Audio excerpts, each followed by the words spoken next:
Hello students, बच्चे today we will start our chapter number 9. What we will start beta? Chapter number 9, rural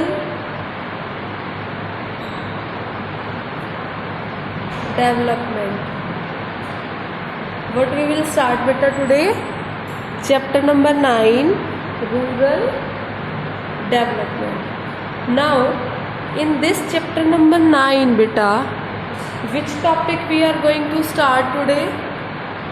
We are going to start, and of which book this chapter is? This chapter is of your which book beta? This chapter is of your Indian economic development. Of which book बच्चे? Of which book it is? It is from your Indian economic development. Clear बच्चे?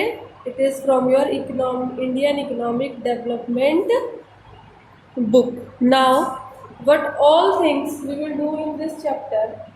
That is first, meaning of rural development. Meaning of rural development. Rural development का meaning क्या होता है? Clear बच्चे? Now I will start explaining it. Rural development. Rural development means an action plan for the social and economic growth of the rural areas.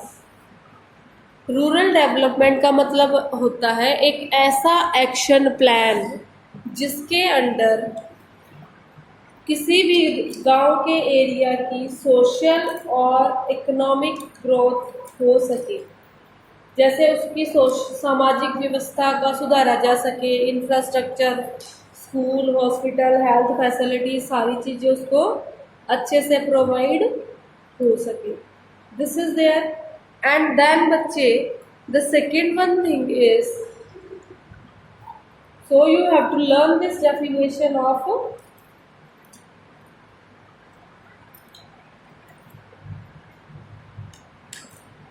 clear beta? Rural development. So what is rural development? It is an action plan which helps in social and economic growth of rural areas. The next thing is the action plan is to focus on the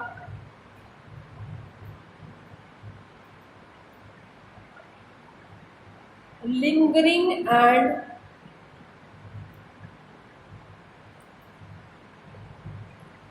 emerging challenges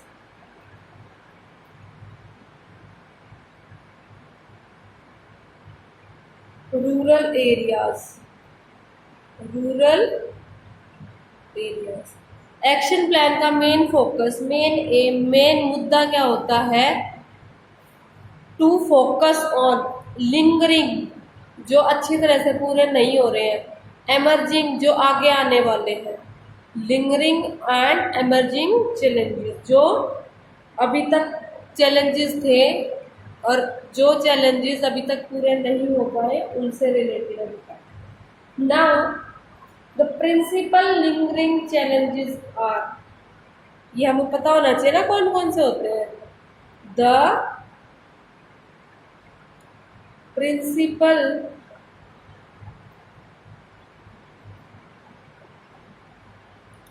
lingering challenges are, first, challenge of rural credit, second, challenge of rural marketing, rural areas में credit कैसे provide किया जाए और rural areas में marketing कैसे की जाए। ठीक है, रूरल एरियाज में क्रेडिट कैसे प्रोवाइड किया जाए और रूरल एरियाज में मार्केटिंग कैसे की जाए। These two are major challenges, these two are major lingering challenges, जो बहुत मुश्किल है पूरे करने।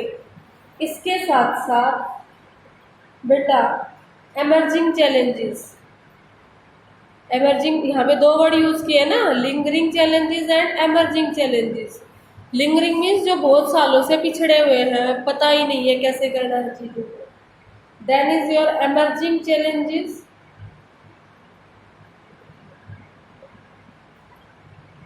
emerging challenges. What does these emerging challenges include? These include exploring options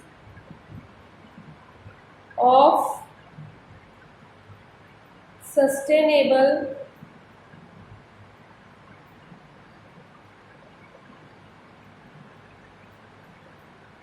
livelihood other than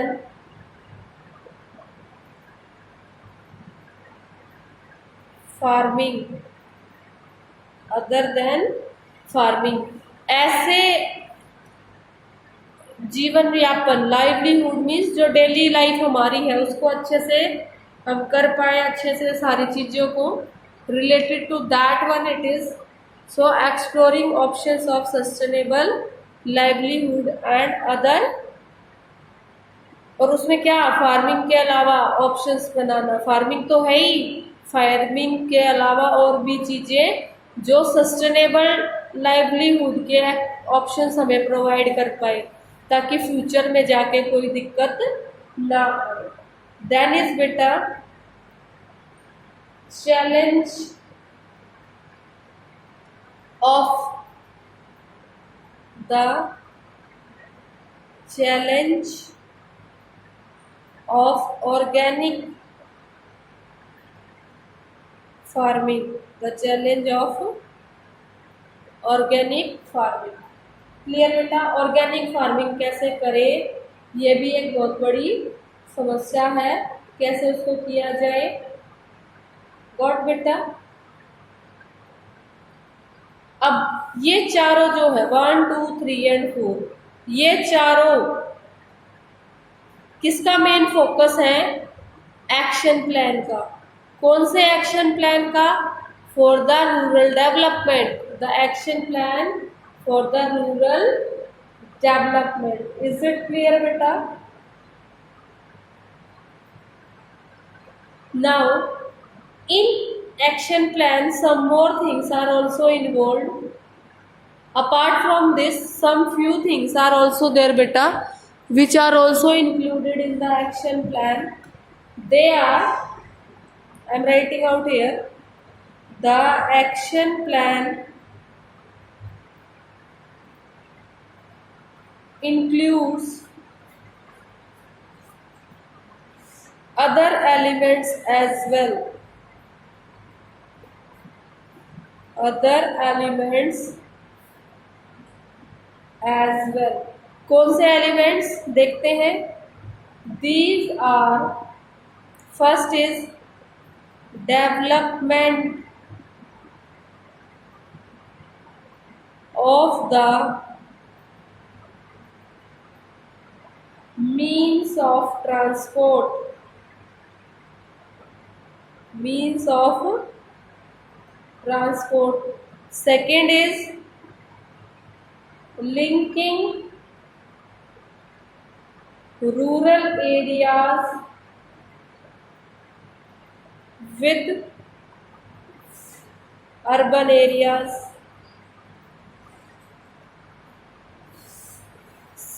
जो इस इन चार के अलावा जो बाकी चीजें एक्शन प्लान में आती है बेटा, उनके अंडर सबसे पहली चीज कौन सी है? Development of the means of transport linking rural areas with urban areas. Means गांव के इलाकों में ट्रांसपोर्ट फैसिलिटीज को अवेलेबल कराना, जिससे कि गांव को शहरों से जोड़ा जा सके। लिंकिंग मीन्स गांव को शहरों से जोड़ना। देन बेटा second one, this was the first one, ठीक है। अभी ये चार और इन चार के अलावा भी कुछ है, वो मैं आपको बता रही हूँ अभी। They are these. Then is बेटा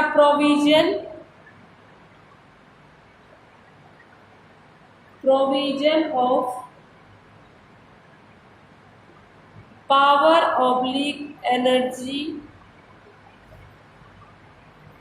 for the rural areas, for the rural areas. इसका मतलब क्या बेटा? गांव में बिजली मुहैया कराना। मतलब गांव के लोगों, कई गांव में आपने देखा भी होगा, सुना भी होगा कि वहां पर इलेक्ट्रिसिटी फैसिलिटीज अच्छे से प्रोवाइड नहीं की जाती, तो उन एरियाज में essential facility like power energy को प्रोवाइड करना। Then is third one is permanent means of irrigation, permanent means of irrigation। गांव में लोगों के पास खेतों में सिंचाई करने के लिए अच्छे साधन उपलब्ध नहीं है, तो एक्शन प्लान के अंदर बेटा बेटर मीन्स ऑफ इरिगेशन भी प्रोवाइड करना एक मेन फोकस है। Then is facilities for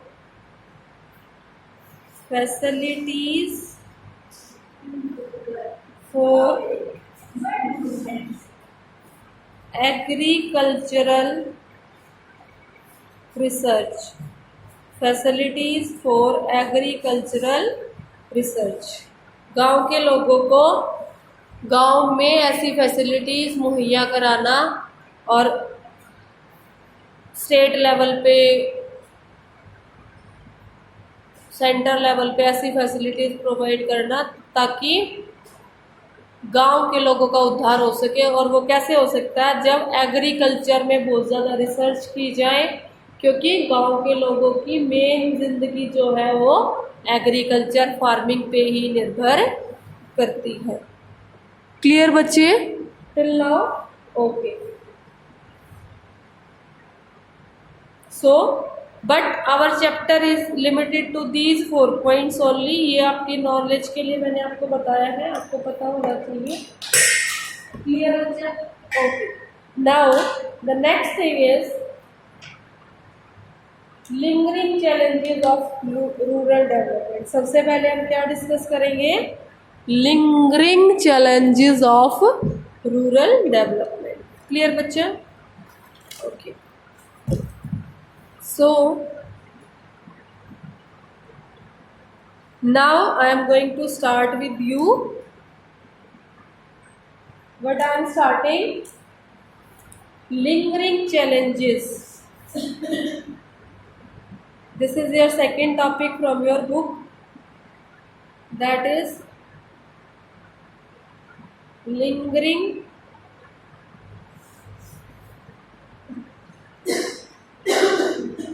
challenges of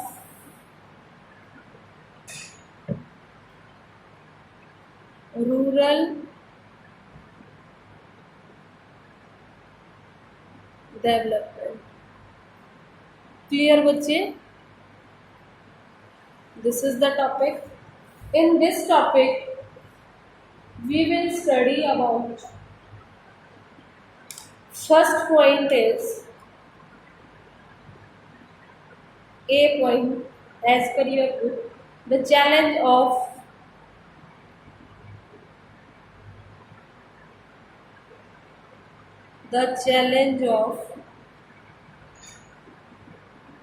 rural credit, the challenge of rural credit. इसको स्टार्ट करने से पहले बेटा हमें मीनिंग पता होना चाहिए। रूरल क्रेडिट का मीनिंग क्या होता है? तो let me tell you, rural और agricultural credit means credit for farming. Farming करने के लिए लोग जो उधार लेते हैं, पैसा लेते हैं, that is called rural credit. Credit is the lifeline of farming activity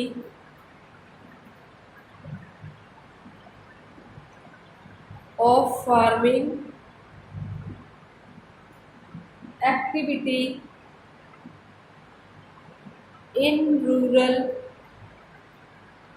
areas। Clear बेटा?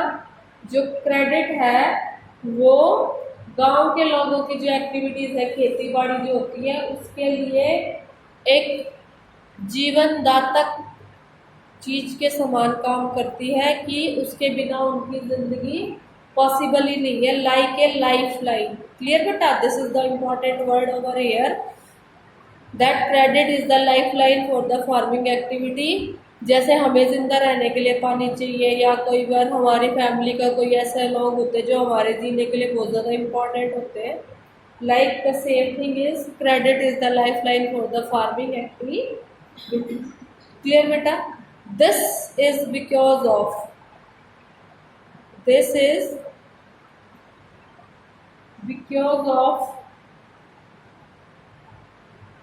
To reasons. ऐसा दो कारणों से हम कह सकते हैं credit is the lifeline of farming activity. ऐसा हम कैसे कह सकते हैं? There are two reasons for this. The first is most farming families in India are small and marginal holders. India के अंदर बहुत सारे परिवार ऐसे हैं बेटा जिनके पास लैंड जो है वो बहुत कम मात्रा में होता है। They are the small farmers and they are the marginal holders, producing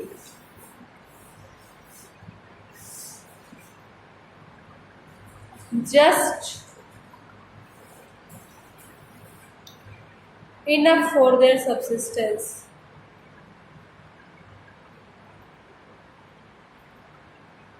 for their subsistence means बेटा सिर्फ अपने गुजर बसर के लिए ही वो लोग कमाते हैं, ताकि उनके फैमिली का पालन पोषण हो चुके। कुछ एक्स्ट्रा वो लोग नहीं उगाते हैं। मीन्स एक्स्ट्रा मीन्स बाहर बेचने के लिए, कमर्शलाइजेशन पर्पस के लिए वो नहीं करते हैं।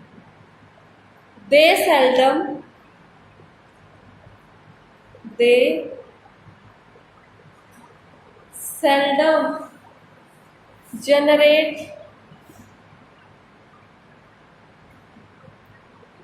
surplus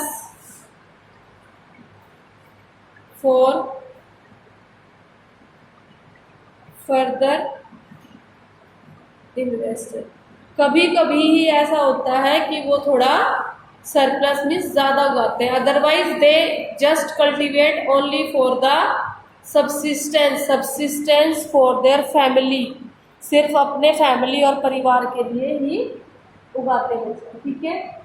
the need for credit therefore is unavoidable, इसीलिए the need for credit is therefore unavoidable। मतलब जब वो एक्स्ट्रा उगाएंगे, सिर्फ इतना ही उगाएंगे जो घर में खाए और खत्म हो जाए, उसके बाद आगे की फसल उगाने के लिए उन्हें पैसे की जरूरत पड़ेगी, और वो पैसा कहाँ से मिलेगा? उन्हें उधार ही लेना पड़ेगा, क्योंकि उन्होंने पहले इतना तो उगाया नहीं है ना, ताकि उसको बेच के पैसा इकट्ठा कर सके। क्लियर बेटा? इसीलिए जो क्रेडिट है वो बहुत जरूरी हो जाता है। क्यों?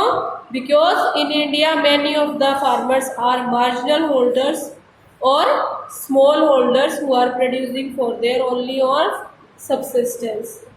सेकेंड बेटा, the gestation lag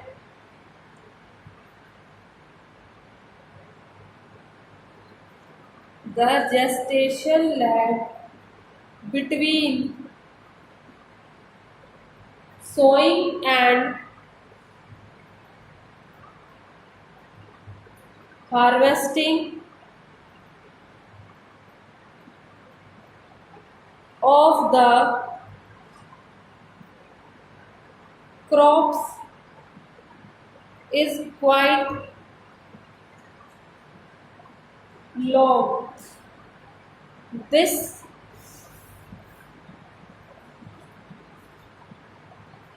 compounds the need for credit। अब जो टाइम होता है ना बेटा, फसल में का जब बीज उगाया जाता है और जब फसल कटती है, मीन्स सोइंग मीन्स जब उसका बीज उगाया जाता है, और हार्वेस्टिंग मीन्स जब फसल कटती है, उन दोनों के बीच का जो टाइम है, जेस्टेशन लैग बोलते हैं उसे, उन दोनों के बीच का जो टाइम गैप है that is called gestation lag. Clear बेटा? और वो क्या होता है? वो बहुत लंबा होता है, जिसकी वजह से नीड फॉर क्रेडिट और ज़्यादा ज़रूरत पड़ती है लोगों को। क्यों? उन्होंने फसल उगाई, फिर उगाने के बाद वो वेट करते हैं कब वो हार्वेस्ट होगी, कब उसको वो अपने यूज़ के लिए काम करेंगे, कब वो उसको थोड़ा बहुत बेच के कुछ पैसा अर्न करेंगे। तो इसीलिए लोगों को उधार की ज़रूरत, क्रेडिट की ज़रूरत पड़ती है। Clear picture? Okay, understood. Now just come to the next point. Star लगा रही हूँ यहाँ पे, आप देखिए। What is the next point saying? Credit needs of the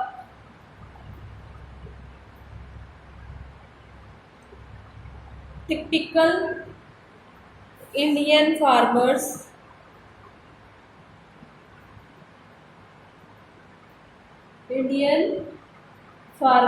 are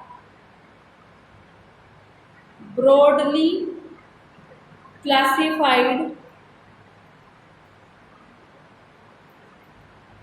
into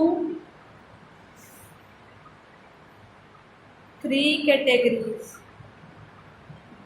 जो फार्मिंग नीड्स है बेटा, उनको 3 कैटेगरीज में डिस्ट्रीब्यूट किया जा सकता है। First is short term needs, that is short term credit. Second बच्चे मीडियम टर्म क्रेडिट,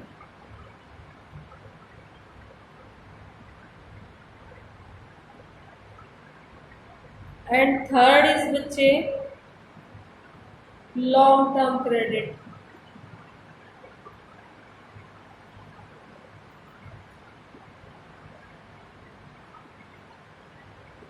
अब मैं इन तीनों के बारे में आपको थोड़ा थोड़ा डिस्कस करूंगी।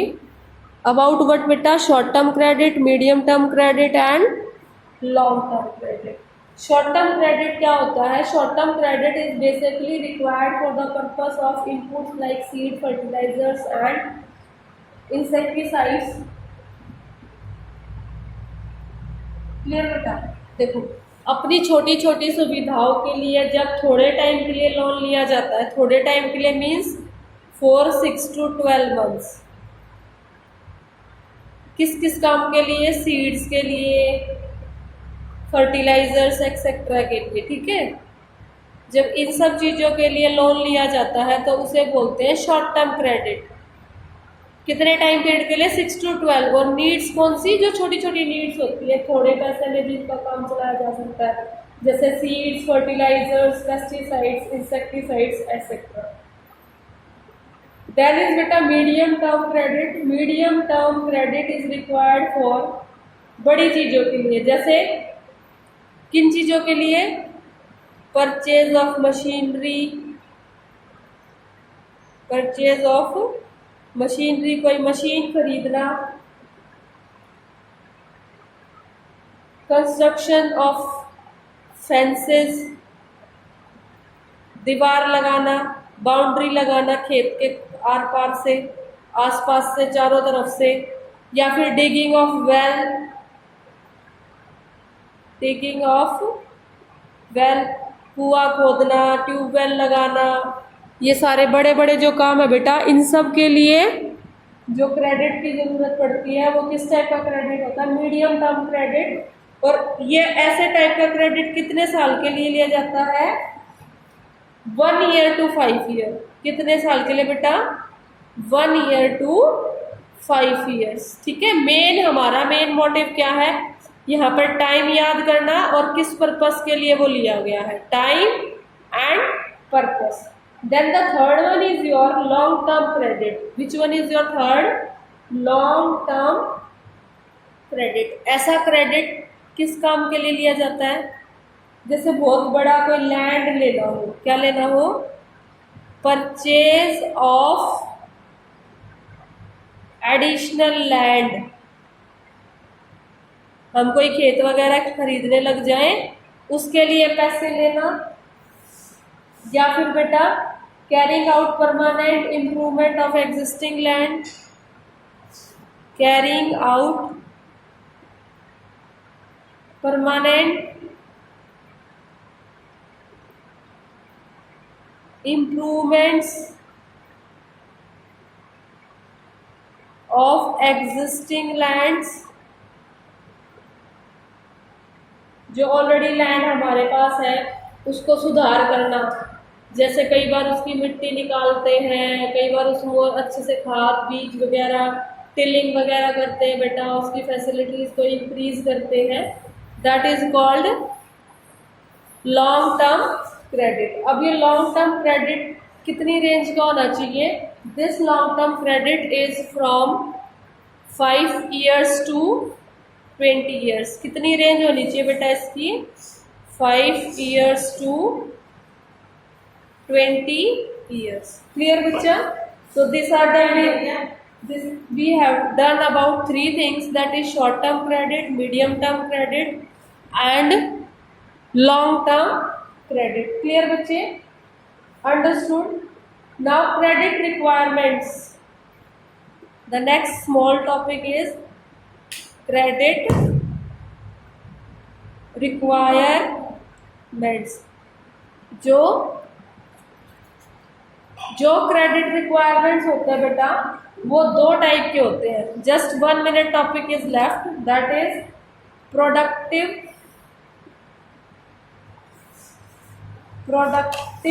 और दूसरे होते हैं कौन से बेटा? अनप्रोडक्टिव। जो क्रेडिट प्रोडक्शन के लिए लिया जाता है दैट इज फॉर प्रोडक्टिव, और जो प्रोडक्शन के लिए नहीं लिया जाता दैट इज अनप्रोडक्टिव। जो सिर्फ कंजप्शन के लिए लिया जाता है, it is taken for only consumption activity.